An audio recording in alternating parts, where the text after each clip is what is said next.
Olá a todos, bem-vindo novamente aqui ao canal podcast Conversa com Rodolfo Basílio. A finalidade principal é trazer informação para você que é empresário, você que quer empreender, quer começar o seu negócio próprio, evitar os erros mais comuns, com dicas, sugestão, de sempre traz gente relevante da comunidade, gente de sucesso que fez acontecer. Hoje uma convidada especial, Daniela Mancuso, da Specialty Endodontic Center. Muito obrigado por aceitar o convite, Daniela.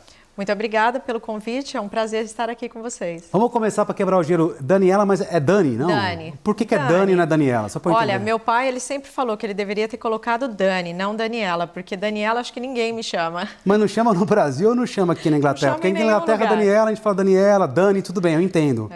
Mas virou Dani é Dani. Dani. A sua bibliografia online tá tudo como Dani. Tá. É Dani Mancuso, é Dani, mas não tem nada de Daniela. No Brasil, eu usei Daniela por muito tempo.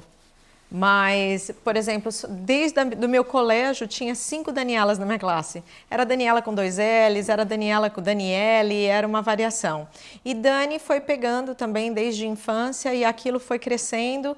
Quando eu cheguei na Inglaterra, eles tinham muita dificuldade de escrever Daniela sem 2 L's, né? O meu é com um L só, então eles sempre colocavam 2 L's. Sim. E aí foi ficando um nome muito comprido e eles gostam do short, sempre as 3 primeiras letras aqui na Inglaterra. Então fui usando Dani. Então eu deixei Daniela só para documentação oficial.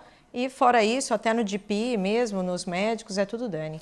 Antes de tudo, parabéns pelo lançamento do livro ontem, né? Foi um sucesso, vocês trouxeram 150 dentistas em inglês, japonês, espanhol. Como é que você consegue fazer isso com esse sucesso? Como é que você consegue trazer mais gente no lançamento do seu livro do que na convenção de dentista? Me explica um pouco aqui. Olha, foi muito gratificante, foi uma noite assim fantástica, um sentimento maravilhoso de conquista mesmo. Você está de ressaca na positive vibe de ontem ou não? Acho que sim, acho que sim. Ou estou na adrenalina ainda. Você vai conseguir subir de novo e equalizar aqui ou não, no podcast ou nós vamos dar uma relaxada? Não, eu acho que eu ainda estou com a adrenalina lá em cima, foi muito, muito legal.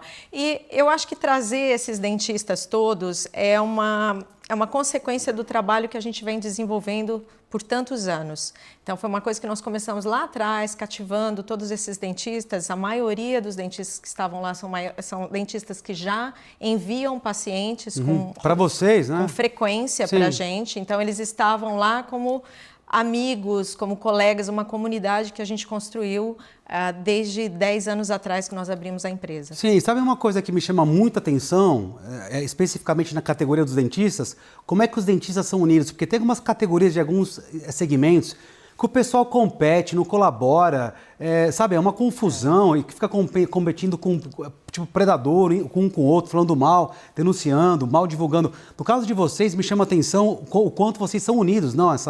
Sim, principalmente a odontologia aqui na Inglaterra. É uma ilha pequena, não tem tantos dentistas como no Brasil, nós temos um mundaréu de dentista lá. E são áreas, assim, tem muito clínico geral, muito clínico, assim, o dentista da família, ainda existe isso. Então, não tem essa competição tão grande. E no mercado que nós escolhemos, como nós somos um mercado especializado, sim, nós não competimos com ninguém. Com os outros. Nós somos, assim, um provedor de serviços. Então, eles, assim, têm a gente como um terceirizado que eles enviam clientes para a gente para resolver um problema que eles não podem resolver dentro da clínica deles. Entendi, muito legal. A gente vai falar bastante a respeito disso, que é o foco versus diversificação, quando você é um especialista ou não, mas vamos falar um pouquinho sobre como começou. Você é formado na Unesp, é isso? Isso. Você é paulistano ou não? Eu sou nascida em São Bernardo, em São Paulo, interior e mudei para o interior de São Paulo. Você é do ABC, então? Sou do ABC. Eu também sou do ABC. Ah lá, tá vendo? Tá vendo? Então, Somos vizinhos, pô. Somos vizinhos, sim. E aí eu fui fazer a faculdade em Araçatuba, minha família já estava morando em Birigui, que é uma cidade próxima a Araçatuba, e ali eu fiz toda a minha formação. Eu fiz a graduação, eu fiz o mestrado, fiz o curso de especialização de prótese em endodontia, fiz o doutorado e o pós-doutorado, tudo dentro da Unesp. Então, a Unesp foi a minha casa mesmo, estava lá 2 semanas atrás, fui presença de banca, né? Estava numa banca de TCC e também dando aula para pós-graduação, especialização, mestrado e doutorado, nessa parte de endodontia. Tá, e aí de lá você veio para a Inglaterra e você já montou o centro ou você fez algum outro tipo de trabalho antes de empreender? Como é que foi só esse tipping point de entre... Quando eu estava no Brasil, eu tinha minha própria clínica. E aí eu vendi a minha clínica já com a equivalência do diploma aprovada, né? Eu fiz todo o processo de equivalência do diploma. Foi uma situação um pouco diferenciada, porque como eu já tinha o passaporte italiano naquela época e eu tinha as pós-graduações, eu entrei num outro caminho de excepcional, que era um currículo um pouco mais elaborado. E tive uma entrevista no GDC, durou 8 horas a minha entrevista no General Dental Council. Sim. E tive a aprovação. Aí, então, eu tive um tempo para vender a minha clínica e nós viemos para a Inglaterra, eu vim para um congresso. E nesse congresso eu fui chamada para entrar numa clínica de alto padrão, aqui na Inglaterra, na região de Windsor, para ter ser a responsável pela endodontia daquela empresa e também fazer a parte do que a gente chama de restorative dentistry, que seria prótese, periodontia e endodontia. Então eu fazia tudo, implante, reabilitação oral, da boca toda. Então foi assim que eu comecei. Lá eu fiquei 8 anos nessa empresa trabalhando. E aí então surgiu a oportunidade de comprar uma empresa especializada em canal, que seria, né, que a gente fala, que é a endodontia, que era na região de Portsmouth, já era uma clínica bem conceituada na região, e eu e meu marido, então, resolvemos comprar essa empresa. Então vocês, lá no Brasil, vocês já trabalhavam com endodontia ou não? Ou era mais geral ou não? Eu saí como primeira aluna da faculdade em endodontia. Você já fazia lá no Brasil, então? Já, e aí, por causa dessa titulação, eu consegui já ser uma referência na minha cidade, que é uma cidade pequena. Como eu saí como primeira aluna, então as pessoas já me mandavam para fazer o tratamento de canal naquela época. Ótimo, e eu estou tentando entender aqui, para quem não sabe, inclusive, endodontia é você o quê? Preservar e salvar o dente? Qual que é a definição técnica endodontia? Endo é interno, dontia seria dente, então é a parte interna do dente. Então, imaginando que a parte interna do dente é o coração do dente. Então, eu sou uma cardiologista na endodontia, eu cuido do coração do dente. Então, vamos supor, se tem alguma cárie que está dando aquela dor de dente muito forte, o nervo pode estar comprometido, então eu vou lá e vou tratar aquele nervo, ou preservando ou removendo aquele nervo. Tipo prótese, canal, esse tipo de coisa, não é isso? Não? Esse é o canal, esse é o tratamento de canal. A prótese vem por cima do dente. Isso aí, tudo bem. Exatamente. Aí eu estou tentando entender um outro ponto interessante. Por que escolher um tema específico, né? Ser especialista numa área e não ser mais genérico? E qual que é a vantagem e desvantagem de você ser específico? Quando eu estava na faculdade, eu comecei a dar aula já no meu 2º ano de graduação. Eu tive um caminho muito interessante, porque tinha um centro de oncologia bucal dentro da minha universidade que nós estávamos montando, o meu orientador estava montando. Então ele me convidou e lá eu fazia prótese de olho, prótese de nariz, orelha, dedo, tudo. E dentro dessa área que era um pouco fora da boca, digamos assim, foi que eu entendi que o dentista é um pouco além, que ele precisa ter um conhecimento um pouco mais amplo. Então, do 2º ano de graduação, aquilo foi crescendo na minha cabeça que eu deveria ter um conhecimento mais genérico, mas um conhecimento bom em todas as áreas. Então, eu fui fazer cursos de curta duração, de longa duração e fui me especializando. Então, quando eu resolvi fazer prótese, por exemplo, que toda mulher no Brasil quer fazer estética. Então eu falei, não, eu quero fazer prótese.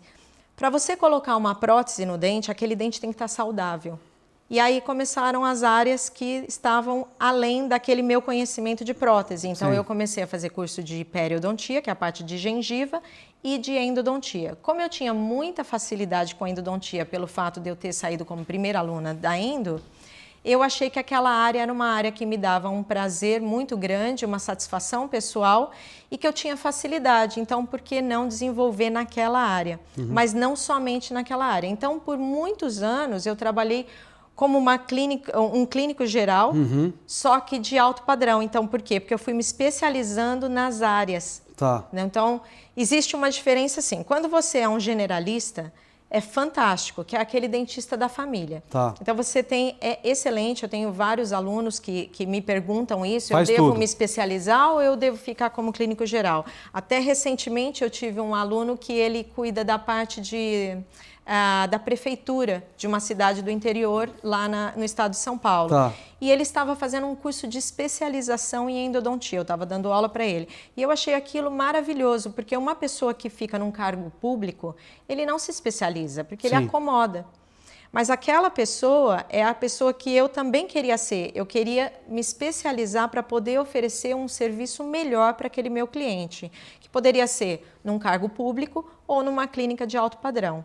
Não existe muita diferença. Existe você atingir o máximo de potencial que você pode oferecer. Entendi. Então é aí que eu acho que é a diferença do generalista e do especialista. Sim, entendo. Eu estou tentando pegar também o ângulo do empreendedor mesmo, do empresário. Eu estou dizendo assim também processo, plano de operação, equipamento, tudo que está ao redor. Quer dizer, você ser especialista numa área significa que você vai se tornar o melhor naquela área, né? Você vai entender tudo do começo, meio e fim, o que está progredindo, o que não está progredindo. Não é, de uma certa forma, talvez melhor focar e posicionar sempre num serviço ou produto específico do que tentar ser generalista? Aí você não vai conseguir acompanhar, não? Porque é muita coisa, muita distração ou não? É isso que eu sentia na época. Eu não conseguiria me especializar em todas as áreas progressivamente, chegar num ponto de ser um generalista com tantas especialidades juntas. É a mesma coisa na medicina. É inviável. Então, eu preferi, quando eu saí dessa clínica que eu estava há 8 anos, trabalhando como full mouth rehab, que a gente fala que é a boca toda, eu preferi então comprar uma clínica especializada, que é exatamente isso que você está falando. Na minha posição, combinava mais com o meu estilo profissional, que seria me especializar e usar daquilo como equipamentos de alta qualidade, de alto padrão, para oferecer um serviço diferenciado. Sim, é um caminho que foi o que eu escolhi. Sim, não é um caminho geral. Mas é um caminho que eu escolhi, sim. Sim, eu sempre digo assim, eu sempre dou essa sugestão, né, do foco e de ser um especialista, né, a especialidade ou de um serviço ou de um produto, porque você vira o melhor e você vai fazer aquilo melhor, você vai estar sempre na ponta. Mas às vezes tem algumas situações no qual é interessante, é um pouco interessante ou tem alguns benefícios de diversificar, né, em alguns serviços, em algumas situações. No caso de vocês, não, o caso é específico. Você já comprou uma clínica que já fazia esse serviço, top, já de uma certa forma premium, que estava funcionando. A gente sabe que poder montar clínicas médicas, dentárias, não sei se é o CQC que regula você, mas tem uma série de registros que tem que esperar. Você monta a clínica e espera, às vezes, meses e meses e meses para os caras virem passar caneta. Qual que é a grande vantagem de comprar uma clínica pronta em comparação com montar uma clínica do zero? Comprar uma clínica pronta, a vantagem é isso mesmo. Embora ela não... Você tem que fazer o CQC todo diferente, né? Você tem que entrar com o projeto, ele demora, é bem burocrático, mas é uma clínica que já tem uma estrutura, já está com toda a parte de encanamento, que isso demora bastante para você fazer, está com as aprovações, já tem os funcionários, já tem uma carteira de clientes também em andamento. Então, isso é o ponto muito positivo. Você já entra... eu e meu marido, a gente sempre fala, né? Eu e o Edgar, a gente fala que nós fomos adotados pelos funcionários que estavam na clínica, porque eles estavam juntos há mais de 20 anos. Então, nós tivemos que ter uma adequação àquela estrutura, o que foi excelente. Existem casos que você tenta mudar tudo e aí dá tudo errado. Sim. Então, existem essas você coisas tem que manter também. o máximo possível que funciona, caso contrário, você vai querer mudar muito para um outro lugar, um outro serviço, tipo de cliente, você corre o risco de quebrar a cara e não dá certo. Você tem que mudar aquilo que não está funcionando. E aquilo que está funcionando não tem. Exato, e deixar o que já está funcionando. Eu digo isso para todo mundo, todo empresário, meu. Você vai querer entrar e mudar tudo que funciona, meu. Né? Você tem que mudar aquilo que não funciona e ir melhorando pouco a pouco, não minor improvements, até conseguir atingir a excelência, não é? Aquela melhora contínua. Você acredita muito nisso ou não? Sim, existe a resistência também. Principalmente isso que a gente encontrou quando a gente entrou. Os nossos funcionários já estavam juntos há muito tempo, então mesmo para tirar a kettle, que é para esquentar a água do café, a gente queria colocar uma torneira elétrica já pronta para você só colocar o seu café e tirar aquela kettle que ficava juntando muito calcário. Não, nem me fala, eu fui tomar uma água ou um chá hoje, estava assim, acredita? Então, e para a gente não achava que... Vocês são dentistas, afinal de contas. Nós gostaríamos de ter aquele ambiente o mais limpo possível e queríamos dar fim àquela kettle. E não foi um uma mudança tão fácil, uma aceitação tão fácil. Então, assim, existem coisas, é o que eu falo, você tem que escolher quais são as suas batalhas. Tem batalha que não vale a pena e tem batalha que vale a pena na empresa. Sim. Então, se aquela batalha não vai te criar, não vai mudar, fazer você atingir um outro nível, não faça. Melhor não, é o que eu digo sempre, assim, é melhor às vezes a gente saber muito bem o que não fazer. Por exemplo, nesse canal aqui no podcast, eu sei o que não fazer já. Não é importante quando você começa um negócio, você vai comprar um negócio, você já definir lá uma listinha o que não fazer para não quebrar a cara? Não é importante? Difícil, as pessoas sempre pensam no que fazer, mas não no que não fazer ou não? Com certeza, com certeza. Eu acho que isso é importantíssimo. O não fazer é muito importante. E é muito difícil também, principalmente quando você resolve comprar um negócio novo. Porque você está com aquele gás, aquela energia, você quer mudar tudo, você quer colocar sua cara lá. Sim. E não é assim. Então, se você tem o perfil de querer mudar tudo, é melhor você criar uma empresa do zero. Isso aí. Porque aí você cria com a sua identidade, com seus riscos Sim. e tudo mais. Mas se você está comprando uma empresa, eu acho que você tem que ter um certo cuidado. Porque afinal de contas... O não fazer é muito importante. Sim, concordo. E afinal de contas, numa clínica dentária, você compra a estrutura, a licença e tal, e se estiver funcionando, os clientes também. Então, é a somatória dos dois. Caso contrário, então monta a clínica e espera, talvez. É isso, talvez, uma opção. Existem alguns casos que eu acompanhei de colegas que compraram clínica aqui na Inglaterra, você paga a carteira de clientes, né? Você paga um valor muito grande. O consultório ele é valioso por causa da carteira de clientes. Porque dá revenue stream, não? Sabe que todo mês vai cair. Ele é baseado naquele turnover. Isso. E aí, naquele turnover, põe 6 vezes mais, 7 vezes mais. Tudo isso? Eu acho que é assim? 6, 7 vezes para você comprar essa clínica. Então, o que acontece? Se você não tomar um certo cuidado, você vai perder bastante dinheiro, porque se você mudar muita coisa, eu tive vários colegas que perderam muitos funcionários, e aí você perde funcionário, você já não tem mais aquela sala rodando, você não tem mais o dentista perdeu o revenue lá, porque não está gerando. Perde, não gera. E arrumar um dentista, arrumar uma enfermeira, não é assim tão fácil. Antigamente era mais. Depois do Covid, que as pessoas voltaram para os próprios países, aqui na Inglaterra ficou um pouco mais escassa a mão de obra. E o Brexit também, não? O Brexit também, agora o challenge né? O desafio é Covid mais Brexit. Com certeza. É uma combinação que realmente... Doida. Foi. Tem que ter punho de aço para poder passar por isso aí. Deixa eu falar um pouquinho agora sobre o mercado em si, odontológico, né? A gente tem algumas opções, por exemplo. A gente tem... privado, público, que é o NHS, e a gente tem o tal do misto. Você podia explicar rapidamente qual é a diferença de um e outro? O que muda também ter um atendimento no privado e ter também no público, no NHS ou não? O público hoje em dia, o público 100%, né, que é do NHS, está bem escasso. Porque os dentistas, eles não ganham muito dinheiro com isso e eles trabalham muito. Então, hoje em dia, o governo também não está liberando aquele programa do NHS. Então, vamos supor, você quer montar uma clínica e a sua clínica você quer que ela renda 100, vamos colocar um número assim, 100 mil por ano, só um número bem redondo. Só que você tem que ter um contrato. Se você é uma clínica de NHS 100%, você tem que ter um contrato de 100 mil. E o governo tem que te liberar esse contrato de 100 mil. E nesse contrato você tem que atender aqueles pacientes. Só que o governo não está liberando mais esses contratos grandes. Então eles estão liberando assim um contrato de 20 mil, tudo pequenininho. Tudo pequenininho. Então eles resolveram então fazer as empresas mistas. O máximo possível de mista. Porque aí eles pegam uma parcela pequena do governo que está oferecendo, que normalmente atende criança, ou dependendo do atendimento, e aí aquele resto ele consegue vender o particular. Então ele meio que acomoda o que ele tem ali. E aí me vem uma coisa na cabeça interessante em relação a esse tema aqui, que me chama a atenção. É que numa clínica privada, como a de vocês, por exemplo, de outros que estão no mesmo setor, que está... de uma certa forma, está posicionada como high-end, por exemplo, ou A ou B que seja, e aí, sem crítica ou sem comparação, mas no caso da mista, que a clínica está, de uma certa forma, projetada com mão de obra, com tudo para atender esse cliente A, e entra o cliente do NHS na mista. E assim, eu fico pensando na minha cabeça como empresário, né? Eu como consultor. Como é que é lidar com esses dois tipos para quem lida, né? Para os dois tipos de cliente, Quando aqui eu estou dando um serviço topzíssimo, porque é o cara que paga, é o premium, e do outro lado vem um contrato de 20, 30 mil de NHS. Como é que você faz? Olha, eu nunca trabalhei em clínica de NHS, Tá. nem mista e nem 100% NHS. Eu já cheguei numa clínica totalmente privada. Isso. Né? Mas como é que você imagina, assim, para quem tem isso Mas aí? até onde eu sei, porque nós temos os dentistas que mandam para a gente, o sistema do NHS ele é dividido em bandas.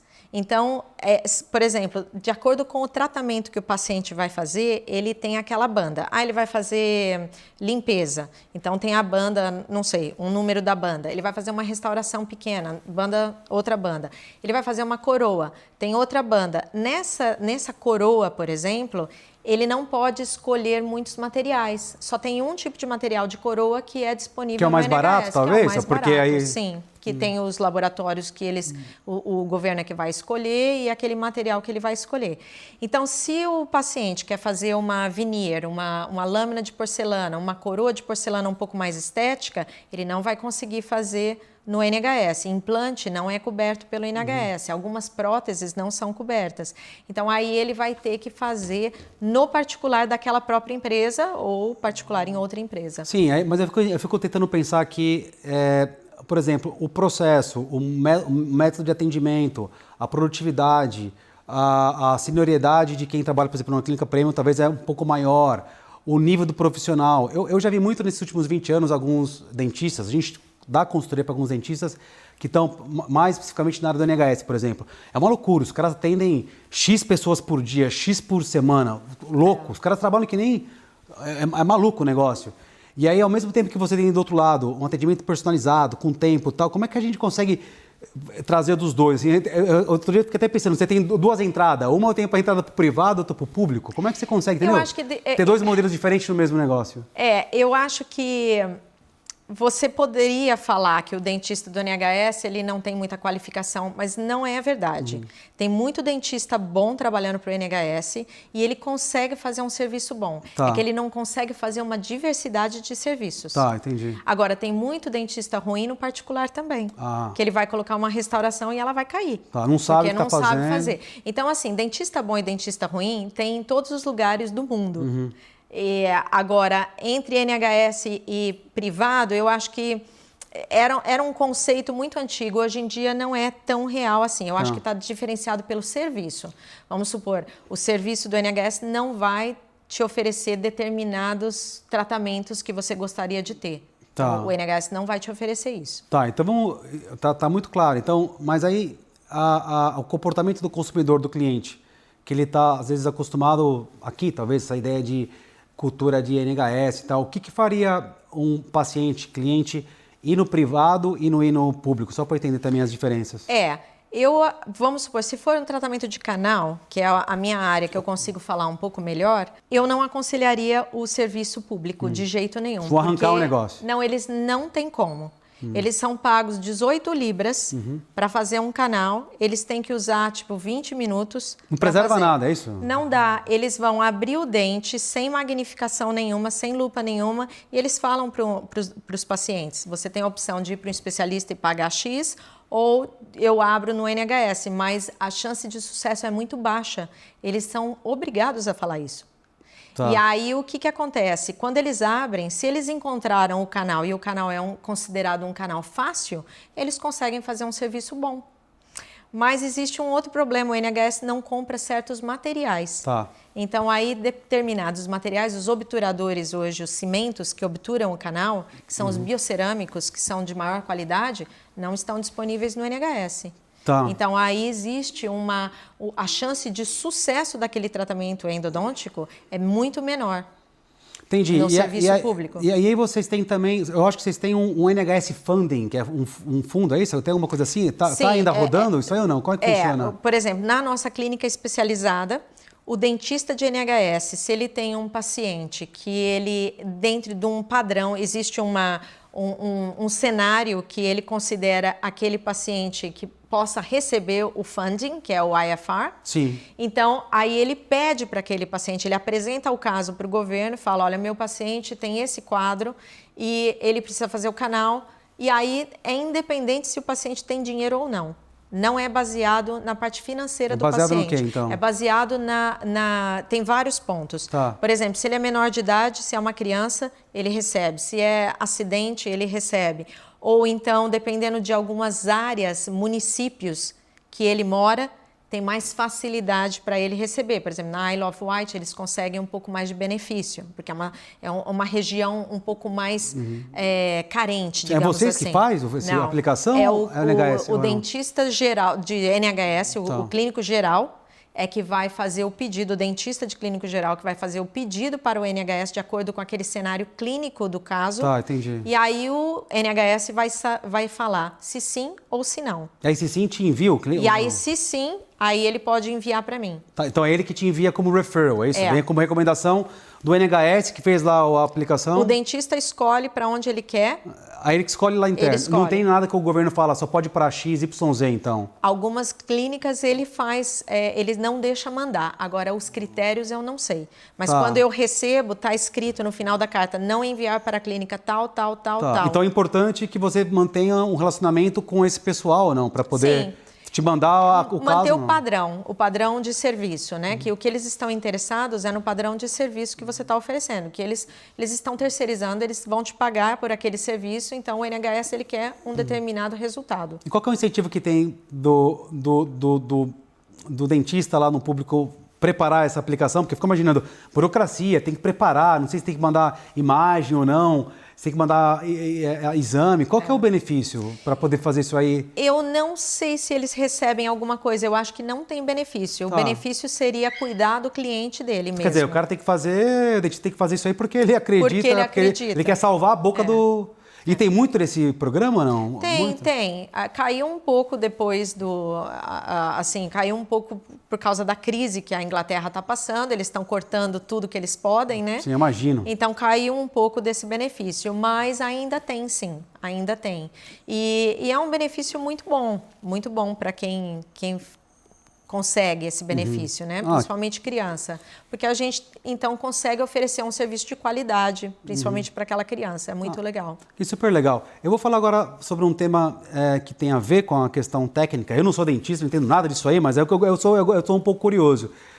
A primeira coisa é a importância que tem dos equipamentos que tem dentro de uma clínica de endodontia com o paciente. Por exemplo, eu vi que vocês têm lá, a gente vai falar um pouquinho de cada um, mas rapidamente, vocês têm scanner 3D, que foram um dos pioneiros, vocês têm a questão do laser, microscópio especialista, X-ray digital, entre outros. Qual que é a importância que tem desses equipamentos para trazer o caso de sucesso e fazer a coisa acontecer? Muito importante. Assim, é imprescindível ter a tecnologia associada com a endodontia. A endodontia é uma área que você não enxerga. Antigamente, você tinha só a sensação tátil, né? Que as limas, a gente fala que o terceiro olho do dentista, do endodontista, é o dedo. Porque a gente sente no dedo aonde a gente está dentro do osso. Né, que a raiz está dentro do osso. Então, era uma coisa assim, é uma das áreas mais difíceis da odontologia, porque você não enxerga o que você está fazendo. Você tem que abrir, não? Você tem que abrir, mas você só enxerga a abertura, você não enxerga o canal. Ok. Porque na parte visível do dente tem 10 milímetros aproximadamente, mais a raiz com mais 8 ou 10 milímetros. Você não consegue visualizar mais do que 2 milímetros dentro do dente sem uma magnificação.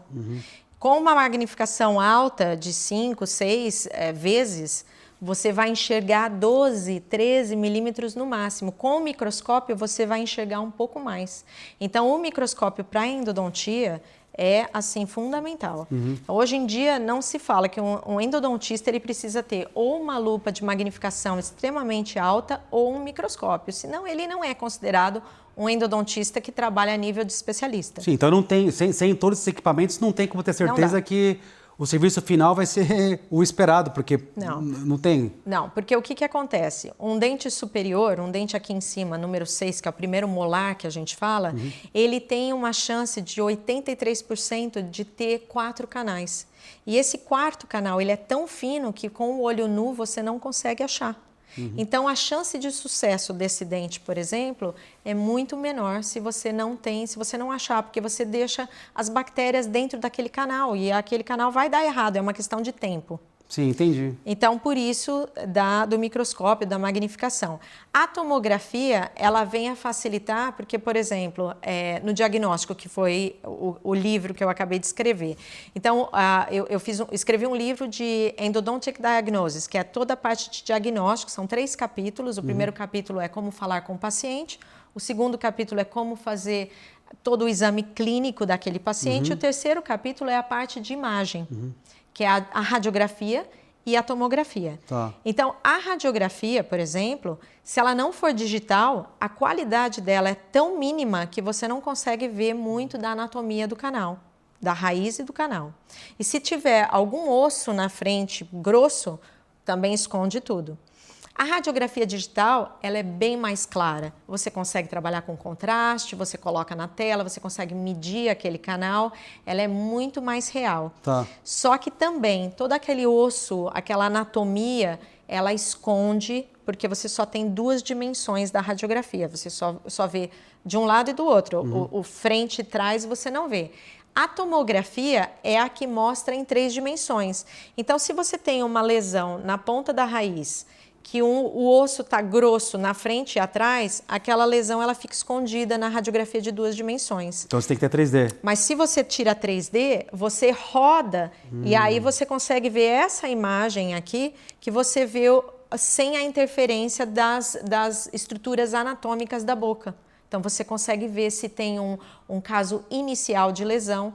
E isso é um ponto-chave no nosso consultório, porque como nós tratamos de dor e nós temos o tomógrafo, todo paciente que tem dor, que ninguém sabe de onde vem para a gente tentar achar se ela está relacionada com qualquer dente da boca. Então isso aí é brilhante. Eu entendi o que você explicou, até não entendendo muito bem tecnicamente, mas o que me chamou a atenção é que se você, então, não é um especialista, não tem os equipamentos, não tem experiência, né? Você não é especialista tal, e você é genérico, você não consegue fazer esse tratamento de jeito nenhum, porque você não tem os equipamentos técnicos, você não tem nada moderno, e aí corre o risco de não conseguir corrigir ou preservar o dente, é isso, né? Praticamente. Você não é isso? consegue, na faculdade, nós todos aprendemos como fazer um tratamento de canal. Todo mundo sabe como abrir um buraco no dente, como achar o canal e como tratar esse canal. A questão é, se o canal estiver muito fino, você não acha sem a magnificação. Se o canal tiver uma lima quebrada, você não tira essa lima quebrada sem ter uma magnificação e sem ter o treinamento técnico, com certeza.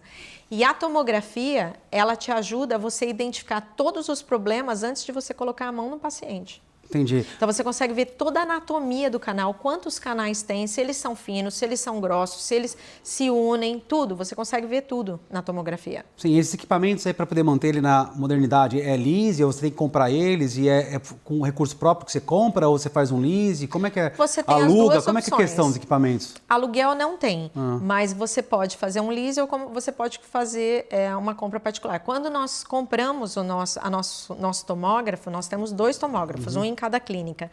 Era um preço muito alto. Hoje já tem uma competição no mercado e você já consegue achar alguns tomógrafos um pouco mais baratos. Acontece que a tecnologia também cai a qualidade. Sim. Então, os tomógrafos muito baratos, os microscópios muito baratos, você perde um pouco na qualidade da tecnologia. É bem melhor que o olho nu, é bem melhor que a radiografia digital, mas perde a qualidade. Então, ele vem de acordo com o preço também, essa qualidade. Sim, vamos falar um pouco Vale sobre... a pena o investimento.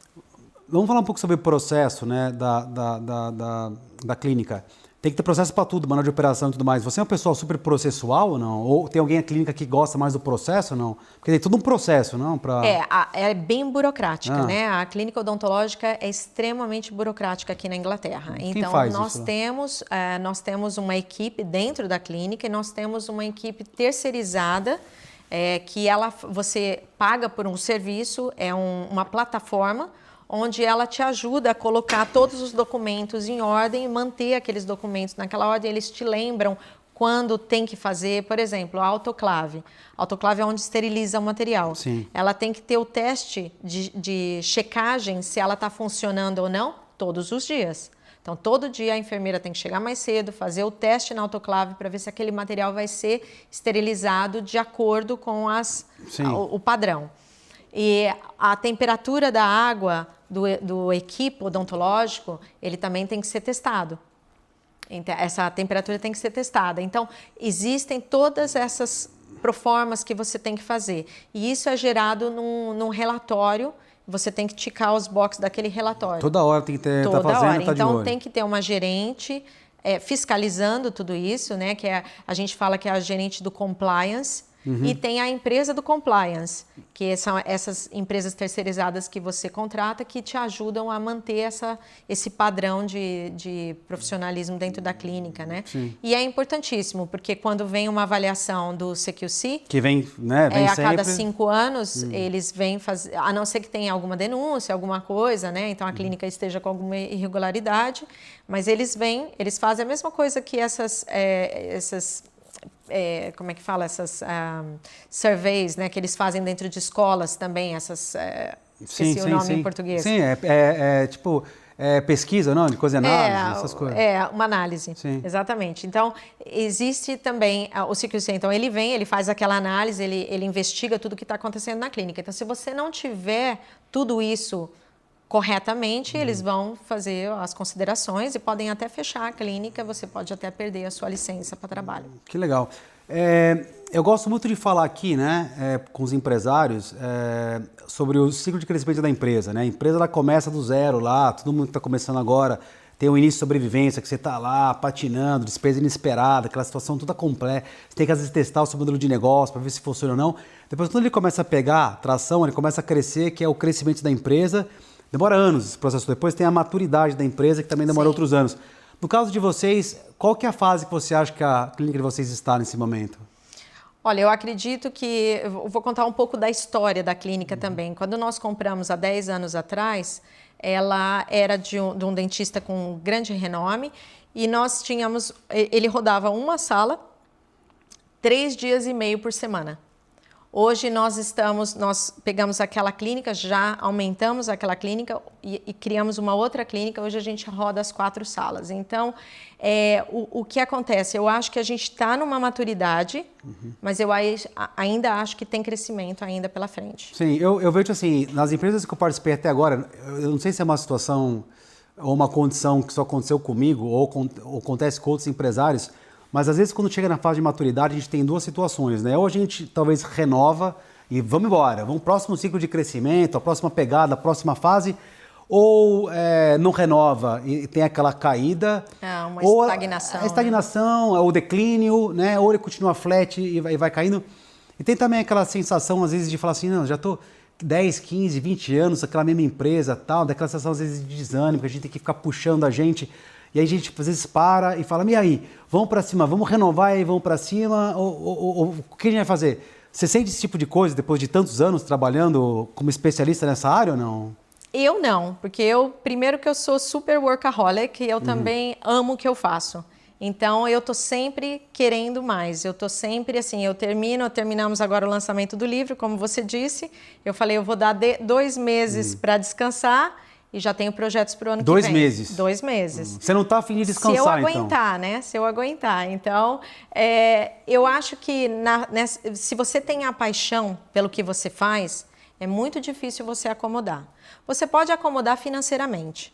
Isso Sim. Eu acho que tudo bem. Eu acho que você pode chegar e falar assim, não, eu atingi um certo patamar, eu não estou mais interessado em crescer financeiramente. Mas isso não significa que você não possa crescer de outras maneiras. Sim. Intelectualmente, ou fazer um outro projeto associado e tudo mais, sem vislumbrar o financeiro. Então, tem 2 tipos de estagnação. Tá. A estagnação financeira e a estagnação de falta de motivação. Tá. E não tem essa história aí que todo mundo fala de sabático para cá, sabático para lá? No meu caso, por exemplo, de 2022, mais ou menos março, quando eu vendi a minha fintech até talvez final de 2024, eu dei uma... não relaxada, mas também não é sabático, eu continuei trabalhando, né, em outros projetos e tal, mas eu dei aquela tranquilizada, respirei bastante, pensei muito nesse ciclo, que nem, por exemplo, se me oferece algum negócio, eu estou a fim de montar outro negócio, será que vale a pena eu recomeçar naquele mesmo ciclo que vai demorar 7, 8, 9, 10 anos para entrar na maturidade e tudo mais, e às vezes eu fico pensando assim, o que eu entro, o que não entro, o que eu vou ter que me dedicar e tudo mais, aí entra a família também no meio. Você sente esse tipo, às vezes, de pressão interna, tal? Você tem o Edgar, que é seu sócio, você tem filhos que são jovens. Como é que você lida com essa situação, então? Eu acho que o balanço da vida é uma coisa muito importante. E a gente tem isso como meta na nossa casa. Eu e o Edgar, a gente sempre trabalhou dessa maneira. Toda vez que nós estamos percebendo que a gente está puxando demais e que alguma coisa está ficando abalada, né? Que nós somos o pivô da casa também. Claro. Então, se a gente perceber que está tendo um desbalanceio, uma desestruturação, um chega para o outro e fala assim, olha, vamos dar uma acalmada. Então, eu acho que você dar um passinho para trás e dar uma acalmada não é sinal de estagnação, é um sinal de reestruturação. Tá. Então, você está reestruturando para poder passar para um novo step, um novo passo que você quer atingir. Sim, mas na mesma atividade outra vez? Pode ser, ou pode ser até mesmo uma segunda atividade. Mas na área de odontologia ou outra coisa? Pode ser ou não. Por exemplo, se você percebeu que você atingiu um ponto na sua carreira, como você mesmo estava descrevendo, que você atingiu um ponto na sua carreira, naquela determinada linha de trabalho que você estava, e que você percebeu que você já era o melhor da sua área, que você não tinha mais aqueles desafios que te motivam a ir para frente, você pode falar assim, olha, eu cheguei num patamar legal, eu vou parar com esse negócio, porque a minha cabeça, o meu coração está em outro projeto. Tá. Não tem problema, você fez tudo o que você podia naquele projeto, você não está desmotivando, você atingiu o seu máximo de capacidade ali. Você só está mudando de foco. Entendi, mas você planeja e espera... Você planeja para acontecer ou você espera acontecer isso aí, essa situação? Eu gosto de planejar tudo. Então. Eu sempre falei que eu não viria para a Inglaterra para trabalhar no McDonald's. Porque eu estava pensando em virar dentista na Inglaterra. Eu só vim para a Inglaterra depois que eu consegui fazer a equivalência do meu diploma. Eu ainda morava no Brasil e eu ainda tinha o meu consultório. Eu comprei, nós dois, né, eu e o Edgar, compramos a clínica de Portsmouth. Eu ainda trabalhava em Windsor e eu fiquei 1 ano ainda trabalhando em Windsor, dona do consultório. Então, eu não dou um passo e paro o outro para dar um passo, não. Tá. Eu faço uma coisa bem planejada. Eu acho que isso... Eu gosto de planejar tudo. Eu perco um pouco o controle se eu não planejar. Então, se amanhã ou depois, como foi, né, escrever o livro, eu cheguei num ponto do consultório que eu conseguia administrar o consultório de uma maneira muito efetiva. Sim. Eu tenho nós temos vários associates que trabalham, dentistas. É impressionante. E Conheço eles um monte deles, inclusive. E eles são fantásticos, maravilhosos. Então, a gente consegue parar um pouco, eu consigo tirar um dia de folga na clínica para fazer o livro, por exemplo. Então, esse ano, por exemplo, eu resolvi tirar alguns dias de folga, ficar em casa e escrever o livro. Tá, você virou um softaholic. Você foi de workaholic para softaholic. Softaholic. Por um dia por semana, né? Essa é a nova definição. Exatamente. Eu gosto muito de, assim, eu tive uma ideia, uma ideia hoje, inclusive interessante, que eu já falei com outro empresário, que eu não sei se eu desenvolvi, porque veio na minha cabeça, que às vezes vem essas ideias. Que eu vejo assim, o empresário, essa situação de foco versus diversificação, é tipo uma sanfona. Assim. Imagina um empresário tocando uma sanfona. Quando ele faz assim, vai abrindo, diversificando. E quando ele fecha, ele foca. E dentro da sanfona, que é aquilo que a gente já faz, que é a nossa core activity, né? O nosso business. E fora é alguma outra ideia de negócio, né? Como é que você sabe, primeiro dentro do negócio, até quando você abre e fecha? Por exemplo, no seu caso, eu já sei que você tem um livro, legal, você dá curso, você dá mentoria, você é professora, você tem o dia da observação, que o dentista pode ir lá observar o trabalho, que você pode fazer in-house e também out-house fora. Você também... Sim, posso ir lá. Como é que você escolhe quando abrir a sanfona e quando fechar a sanfona lá na sua clínica? Eu acho que quando eu sinto que está num platô por um período de tempo, aí eu falo, bom, deixa eu ver o que eu posso fazer para dar aquela chacoalhada na roseira, né? Aí como é que você faz? Você tem um dia que você fala, de manhã eu acordei com uma super criatividade, eu falei, agora eu vou dar mentoria para 500 caras, como é que faz isso aí? São oportunidades também, né? Por exemplo, eu fui dar aula para recém-formados na Universidade de Portsmouth e lá, conversando com o pessoal, surgiu uma oportunidade para o ano que vem que a gente está explorando para ver se vai dar certo. Então, eu acho que você estar aberto para as oportunidades, você frequentar congressos, frequentar o seu networking, preservar esse networking que você tem e estar de ouvido ligado para as oportunidades, sim. Elas aparecem como? Elas aparecem para todo mundo. Eu falo para os meus filhos isso. Eu falo, crianças, prestem atenção. Eu falo para todos os meus alunos, prestem atenção nas oportunidades. Elas aparecem para todo mundo, só que tem gente que não está aberto para receber essas oportunidades. Tem gente que nem está pronto para isso também. Então, é aquilo que vai... Elas são vários. Pode olhar na sua vida. Elas aparecem. É que você é que vai escolher o que você quer seguir, o que você não quer seguir. E como é escolher o que não fazer? Porque eu, quando eu era mais jovem, eu ainda sou um pouco jovem. Ah, somos jovens. Eu acho que eu sou. Eu decidi que eu tenho mais 20 anos, para depois decidir se eu vou ter mais 20. Eu vou de 20 em 20. Vai de 20 em 20, Aos 45 eu já consegui atingir o que eu queria, meu objetivo. Tá né? certo. Que também não tem fórmula de sucesso, não tem segredo mágico que vai ganhar dinheiro e ficar rico no tipo dias, os gurus aí, entendeu? Você vê aqui, tô de sapato bonitinho, não tem nada de mostrando a canela, com sapatinho, não tem essas coisas aqui. Aqui a gente vai fazer a vida, construir patrimônio e ganhar com raça e não com receita mágica. Exatamente. Mas, então, Daniela, eu decidi fazer com a minha vida assim, a cada 20 anos, né? A gente pula essas fases da vida, né? E você falou uma coisa muito interessante, que é o caso dos filhos, tal. Você fala para os seus filhos, você acha que os seus filhos vão virar dentistas também? Eles têm essa ideia ou não? Você já educa eles para ser ou você deixa o jogo liberado aí? Eu deixo o jogo liberado. Eles já falaram que não.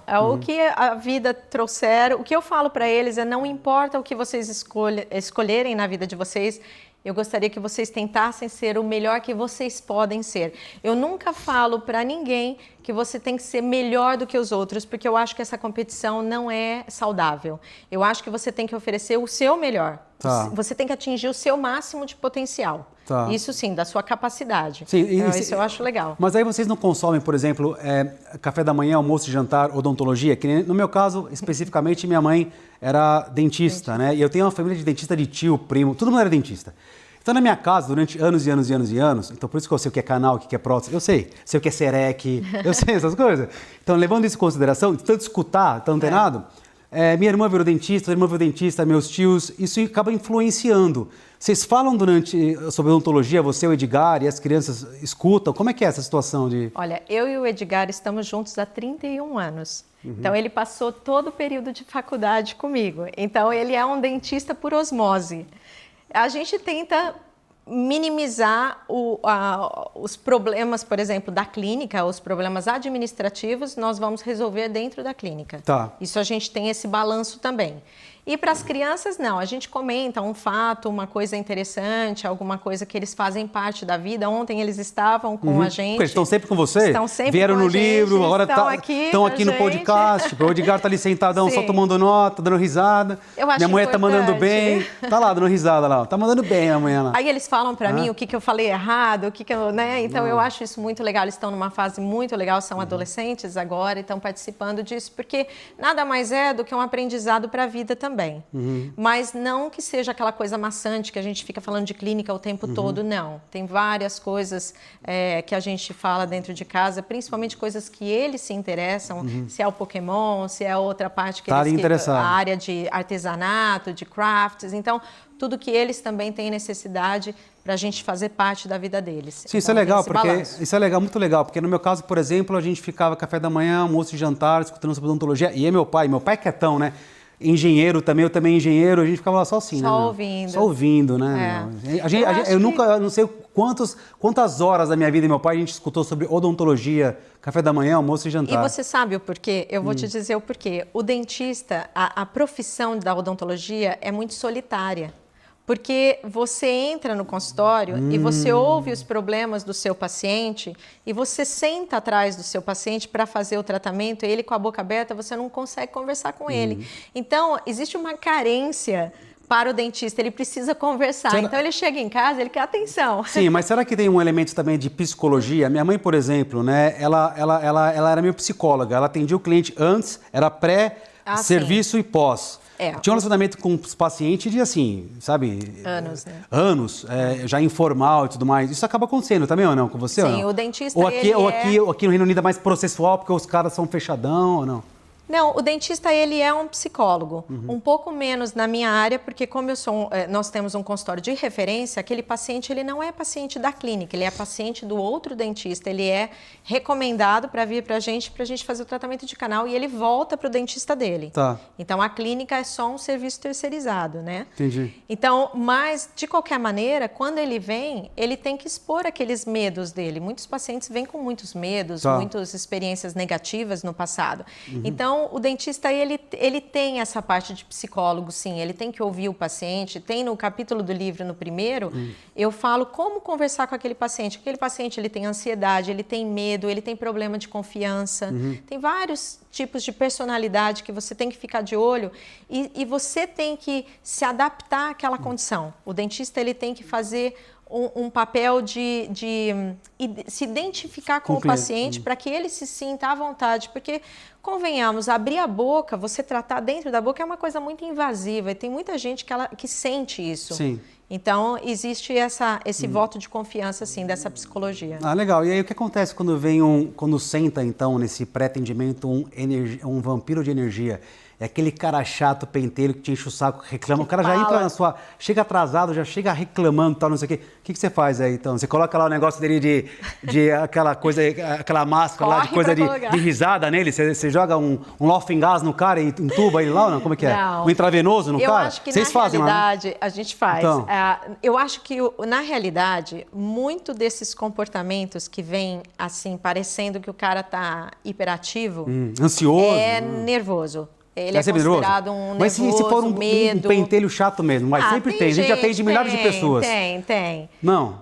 Olha, o chato, né? O paciente que ele é difícil, eu não vou dizer nem chato, ele é um paciente difícil de lidar, normalmente ele tem problema de confiança. Ele não confia no que você vai fazer, ele não confia em você, ele acha que você está contra ele. Tá. A primeira coisa que a gente tenta fazer é tentar entender o problema dele.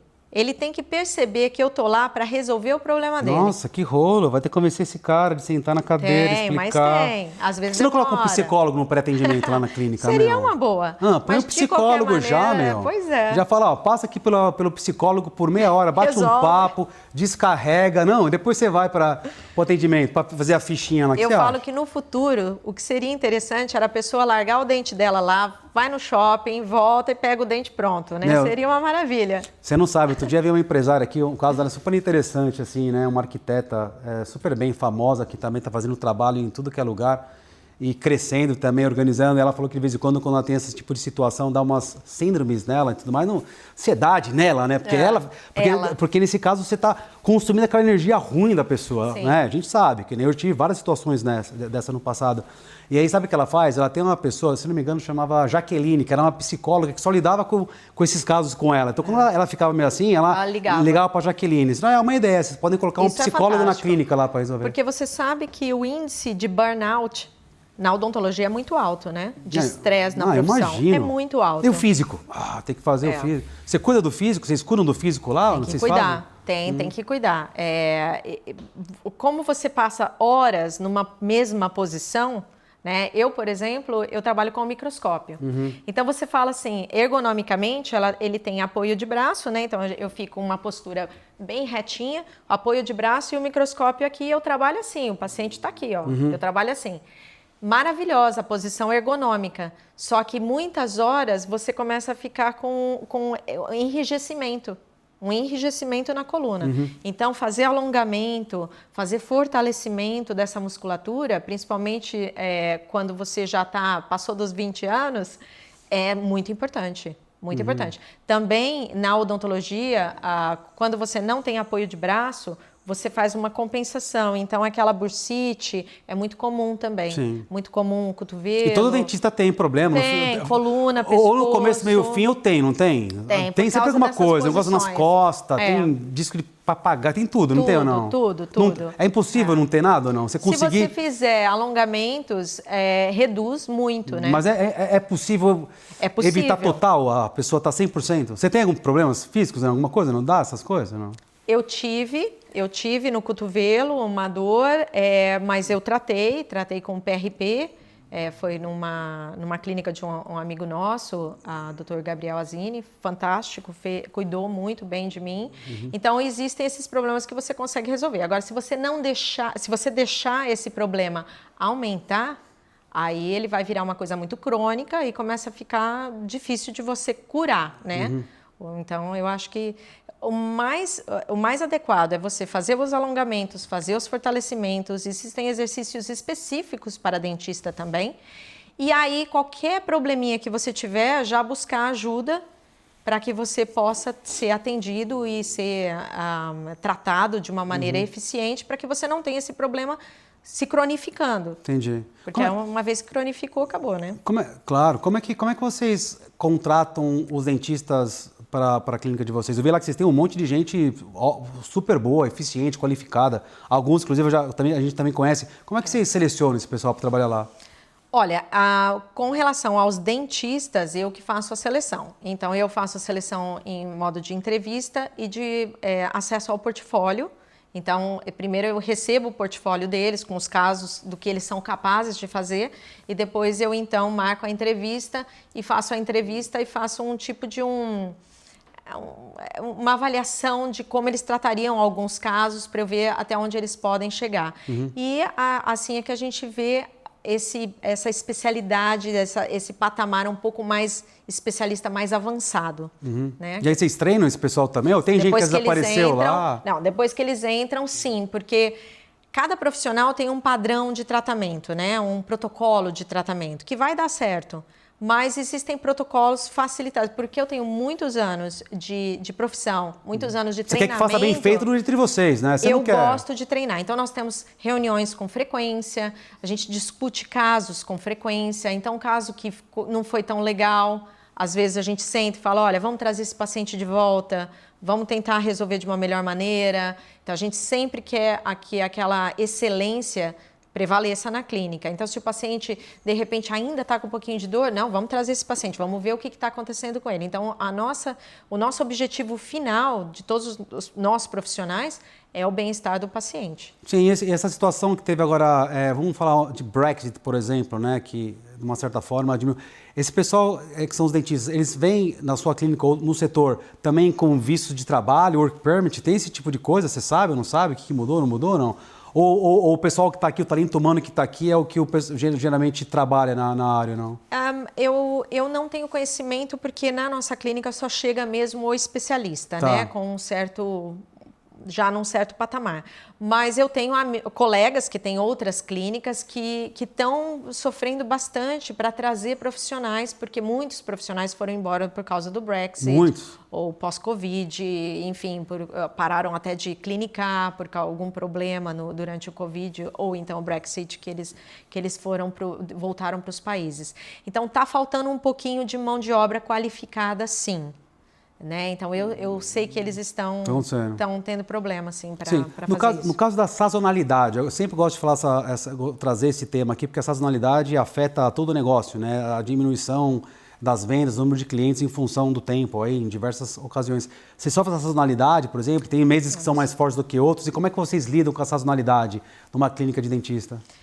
Sempre tem. Sempre tem um ou outro mês, principalmente pós-férias. Porque o paciente ele gasta muito dinheiro nas férias e aí ele tem um pouco de dificuldade de entrar num tratamento um pouco mais elevado, enfim, vai só se ele tiver dor. Então, principalmente os meses de janeiro ou de agosto são meses um pouco mais tranquilos. O que a gente procura fazer? A gente procura tirar férias, né, dar férias para os funcionários, compensar de uma certa maneira. Mas nada que a clínica odontológica ela já não tenha se preparado para aquilo. Acho que não afeta as clínicas dessa maneira, não. A sazonalidade, não. Tem umas clínicas não, tem alguns negócios, por exemplo, no Reino Unido e também na Europa, mais na Europa, até, eu digo Portugal, Espanha, Itália, alguns meses do ano, por exemplo, sei lá, junho, julho, agosto, coisa de verão. Tem lugar, tem negócio que eles fecham totalmente, assim, eles não atendem nada, deixa lá uma pessoa de prontidão para fazer.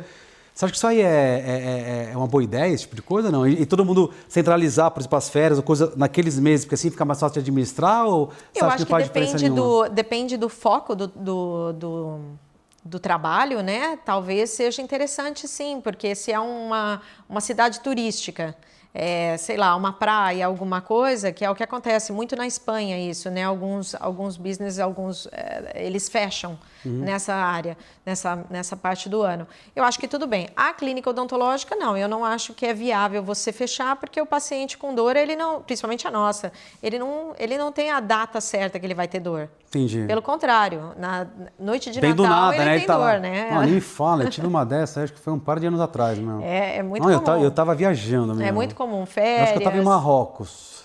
Você imagina se tem um problema desse, uma dor dessa em Marrocos, meu? Um pouquinho difícil. Dirigindo com o carro alugado. Aí eu falei, eu não acredito, meu.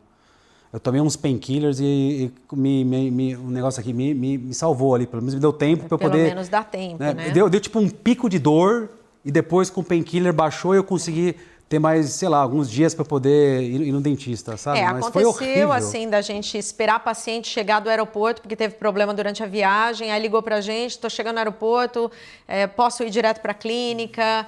Então, acontece sim. Pode acontecer a qualquer momento, Pode, qualquer momento. Principalmente, voltando ao tratamento de canal, a endodontia especificamente, qualquer mudança de altitude ou pressão... isso aí, tem isso aí também? Tem. Se a pessoa faz diving, se ela vai... Você voa, você chega lá, pum, bate. Pode acontecer de aumento da pressão. Se o dente está inflamado já, ou se o dente já tem um problema, nessas mudanças pode acontecer de você ter um flare-up, né? Uma coisa que desencadeia. Estoura lá. Então, será que não é pode. interessante ter esse seguro de viagem por causa disso ou não? Eu vou pensar isso aí a partir de agora também. É interessante. Eu não sei se cobre, mas acredito que sim. É interessante. Vocês fazem a parte de exame também lá dentro, esse tipo de coisa ou não? Tipo, X-ray, tudo mais separado, a parte de exames também ou não? É só o que faz parte da especialidade?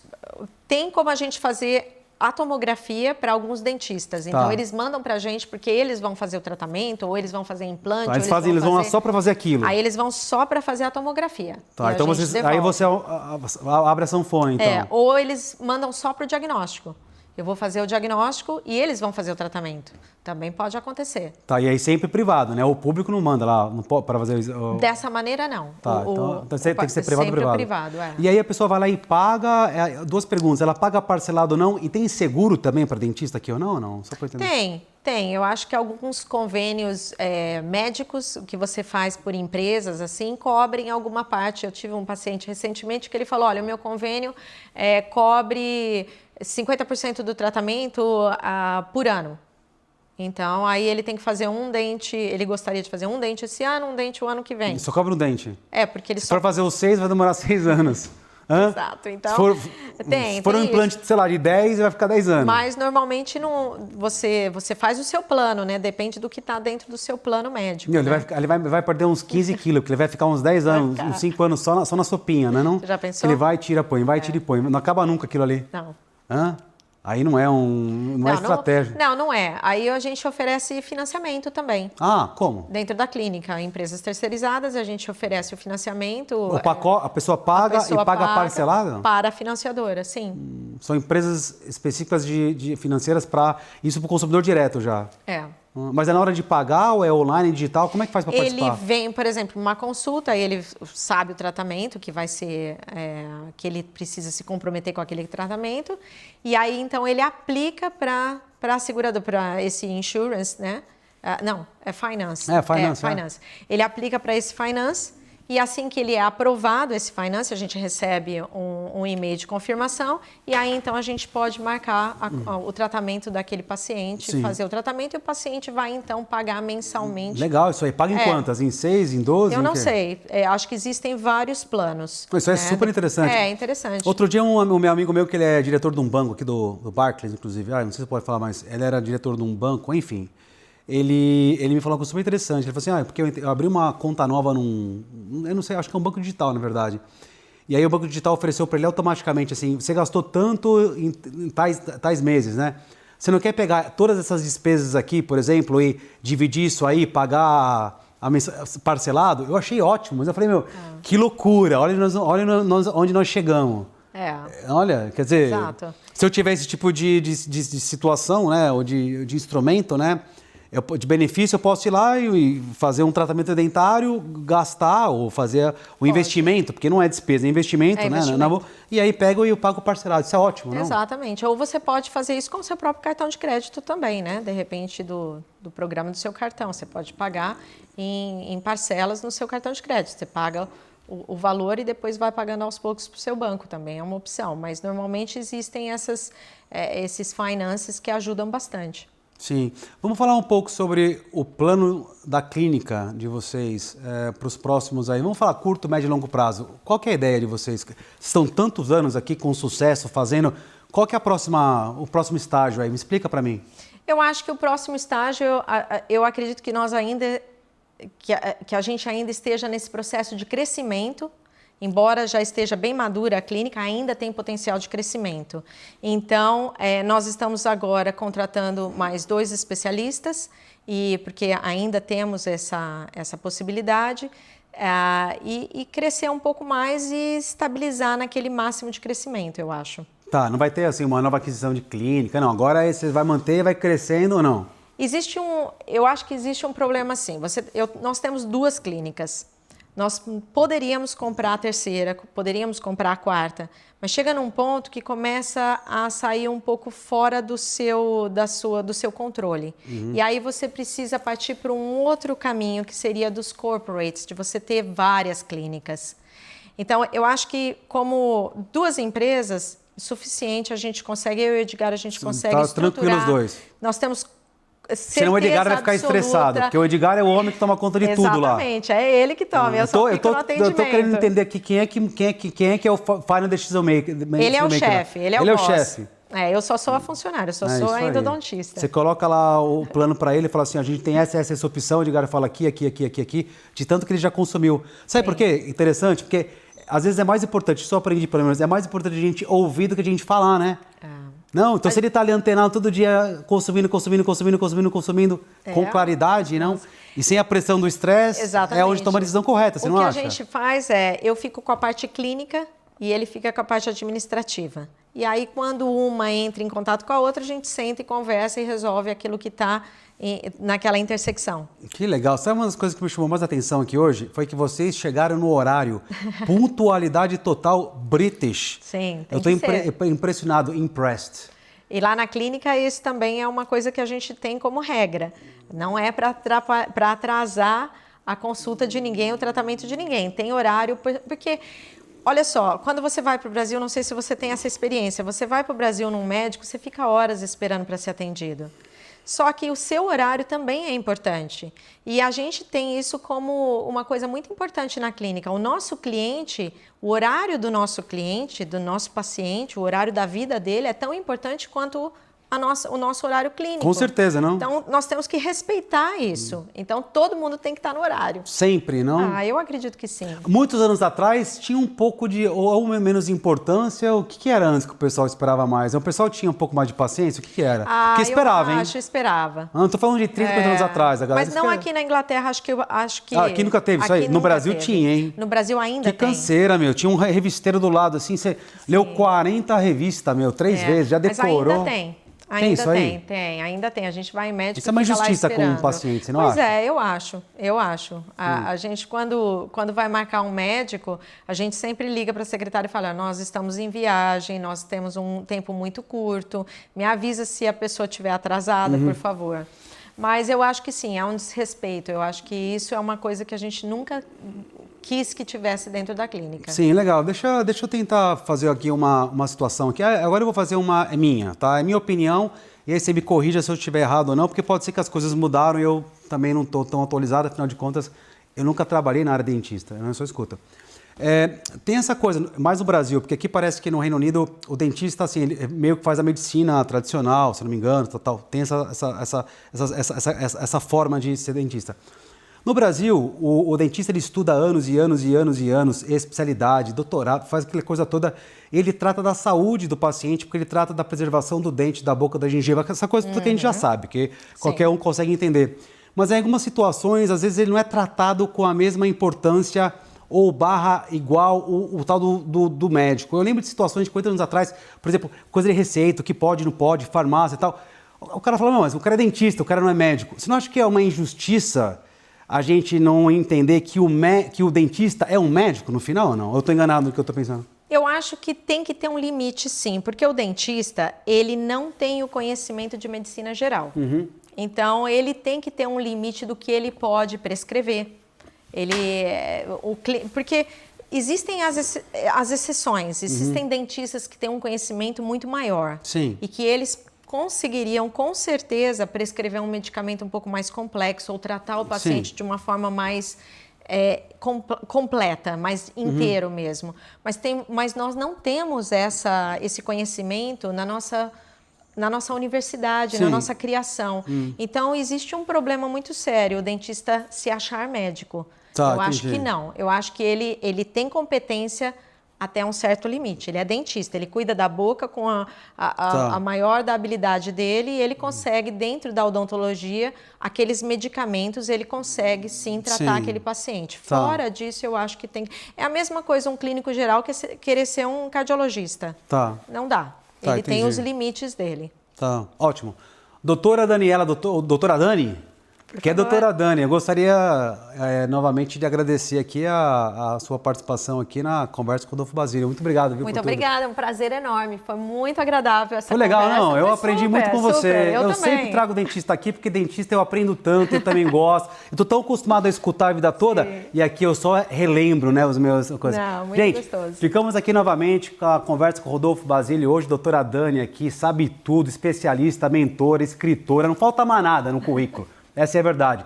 Tá aqui há praticamente 20 anos aí, trabalho sério, especialista na área, trouxe informação pra gente de tudo que é coisa, não só da área de odontologia, mas trouxe de coisa de relacionamento que ela tem com o Edgar lá, que tá ótimo, porque é um casal de sucesso que sabe trabalhar junto, a gente sabe que marido e mulher não é fácil trabalhar junto, eles trabalham junto há anos e anos e anos. Trouxe coisa técnica aqui sobre a área, trouxe coisa comportamental, sucesso total, explicou pra você quando você foca, como você diversifica. Você sabe que o objetivo principal aqui do canal é que você aprenda com a gente, com sugestão, com dica, para você evitar os erros mais comuns que você tem que evitar para que você consiga atingir o seu objetivo empresarial e ter uma empresa de sucesso, sempre de sucesso e ter uma vida de sucesso equilibrada, balanceada. Ficamos por aqui. Um grande abraço, Rodolfo Basílio.